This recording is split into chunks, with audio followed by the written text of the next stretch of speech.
they just hop on to being friends with an influencer if they see that the person's got a lot of clout.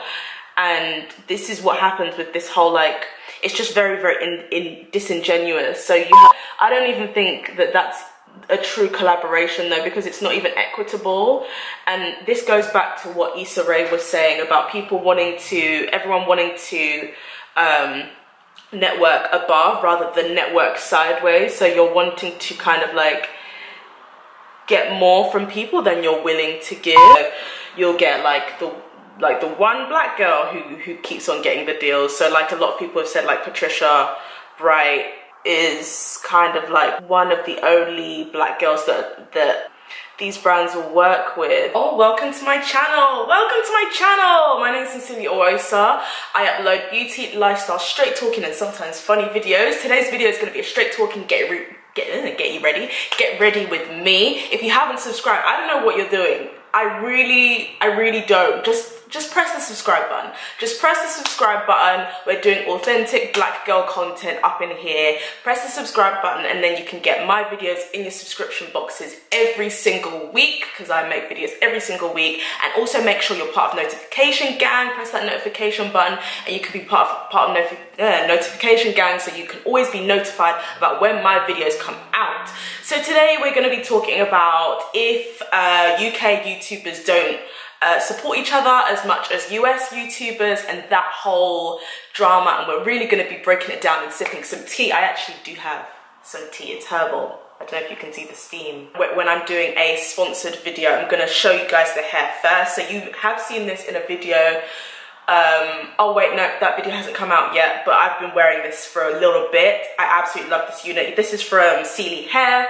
It's Brazilian curly, and I'm basically just about to start styling it in a side part. Oh, woo, Chad. And I feel like, you know, spring is about to be sprung.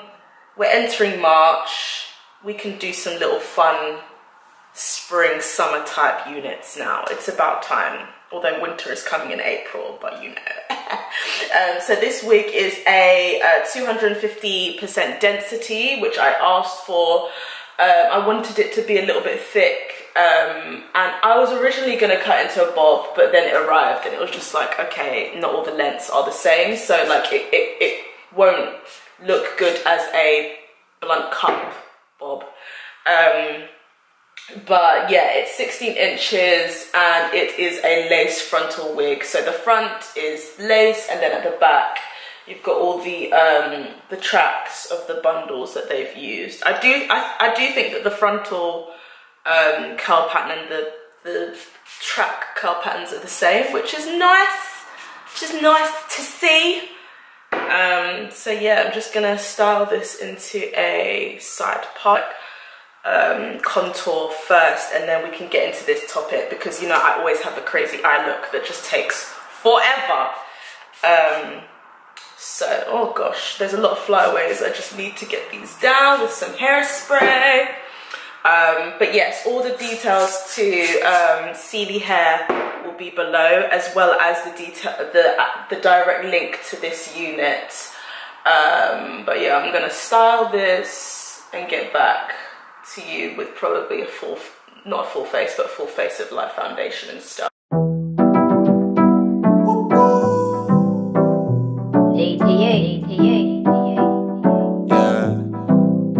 Yeah, got a queue full of dudes, hope I show up first. Got a body that will make a brother blow up church. We could foxtrot or we could hopscotch. Do you really wanna try, cause all your bros got turfed? I was used to potholes, but the roads got worse. We can drink till you think that your glow up's blurred. Save me the first dance and the last. So I've done the first eye, which is like a cut crease, and I'm just like kind of, I don't think I'm gonna bake everywhere. I don't think that's actually necessary. But I'm gonna leave under my eyes so that the setting powder can catch the fallout. All the products will be listed below. But I'm just gonna put some eyeshadow base on the right eye and get started with this eye look, guys. I'm gonna go with something like neutral. So yes, I wanted to talk about this. I had this idea randomly yesterday, and I feel like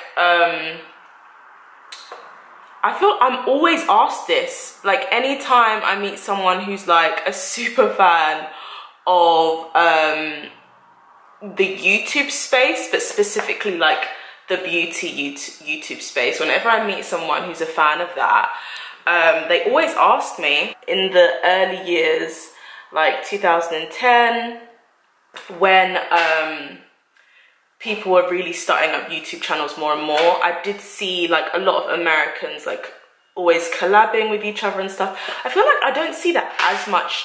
Actually, no, sometimes I do think that the bigger YouTubers collab with each other a lot. And yeah, I do think some of that is missing in the UK, but there are serious reasons why. I think one thing that people need to remember is that I think with the Americans, there's way more black, when I'm specifically talking about like the black beauty guru sphere, when you're looking at that, there are a lot more of them than there are British YouTubers. So maybe sometimes it seems like more people are doing collabs, and actually like it's just the fact that there's just more of them. It's just the law of numbers. I mean, for me on my channel, I've done collabs with quite a few UK YouTubers. Me and Scholar are really cool friends. Hey boo, if you're watching, we've done it. I think we've done at least one video together. I feel like we've done 2, but she was always in a bunch of my vlogs, like when I was doing vlogging a lot more. I've done a video with Brini, I've done a video with Amina, I've done a video with Liz Live, which was a while ago, but I have so much love for Liz. Like, she's just a wonderful, wonderful baby girl. And I think as well, if you look at the creative space, like as a whole, there are a lot of collaborations being done, like with UK like creatives. Like, so for example, like if you go on Twitter, you'll see a lot of people like Nerd About Town, and they'll like, whenever Kelechi's doing something, like she always like brings other black British women in. But yeah, I do think it's definitely a very one in, one out policy when it comes to the gatekeepers of these brands. So you'll get like the one black girl who keeps on getting the deals. So like a lot of people have said like Patricia Bright is kind of like one of the only black girls that these brands will work with, and I don't think that's her fault. Like it's not 100% true, because it's not just her that they're working with, but she obviously has the numbers, but it's just so annoying. It's just so annoying. Anyway, but yeah, she has the numbers, so brands are a lot more willing to like work with you if you have good numbers. But it's kind of like, it's just annoying that it should just be one or two or just a handful of black YouTubers who have those numbers. When it comes to white people, like there's so many YouTubers who are white who are successful. And this is what I was saying when the whole Forbes article came out about the richest YouTubers, and it was just really scary that like I think 7 of them are white, they're all male, and quite a few of them are racist. So there's that. So obviously collaboration is so important, because it means that we're able to kind of like lift each other up and get onto a path that we'd like to be when it comes to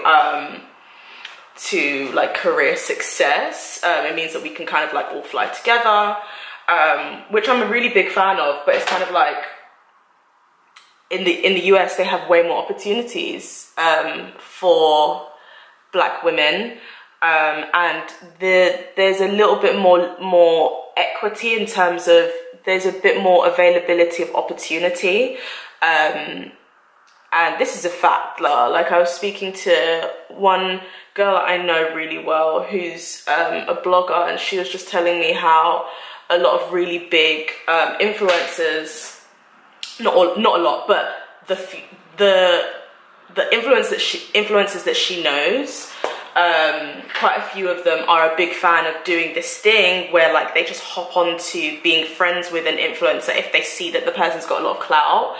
And this is what happens with this whole, like, it's just very, very disingenuous. So you have, like if one person's really popping up like on YouTube or Instagram and doing really well and working with a lot of brands, like a lot of influencers will like be like, oh, can I take you out to coffee? And suddenly like they're your best friend and they're in all of your Snapchats, and people do this thing where they make sure that people see you on that like famous influencer's Instagram, so that you can get more of their followers, and they'll be like, oh, can we do videos? And they'll do all of these things so that they can kind of like gain from you. And it's not, I don't even think that that's a true collaboration though, because it's not even equitable. And this goes back to what Issa Rae was saying about people everyone wanting to network above rather than network sideways. So you're wanting to kind of like get more from people than you're willing to give. Like for me, the girls I know are like incredible women, and even with people I don't know, actually, I try and support like new YouTubers, like, and give advice like on my Instagram stories, and like refer them to podcasts that can really give them some deep information on how to grow a YouTube channel or how to grow a following. So if you are interested, please do follow me on Instagram, because I usually do like question answers about this kind of stuff. Or sometimes I'll just randomly like tweet some podcasts. So some podcasts that are great if you are starting up a YouTube channel or any kind of following or social media platform. I would say Jenna Kutcher's podcast, I'll leave that below. Really great podcast for you if you're starting out. But in general, yeah, I mean, I do think that the US YouTubers support each other more, but there's more of them, and as I say, support doesn't always look the same. Like there's more visible support in the US in terms of collabs and stuff like that, but you also have to remember they also have more access. There's a lot more talent agencies in the US as well that will set things like that up, that will make stuff like that possible. So someone else can fly to another state and collab with somebody else, because their talent agency has made that possible. But yeah, I hope that you enjoyed the video. Please let me know what your thoughts are, like whether you think maybe I'm wrong, maybe I have like a really narrow view of things, because sometimes I just don't pay attention enough. So maybe you guys may feel differently. Please let me know below. And all of the links to Celie hair and to this actual wig, if you do want to get this precise wig, all of the links will be below, and all of the specifications of the wig will be below as well. Thanks for watching, guys. Bye.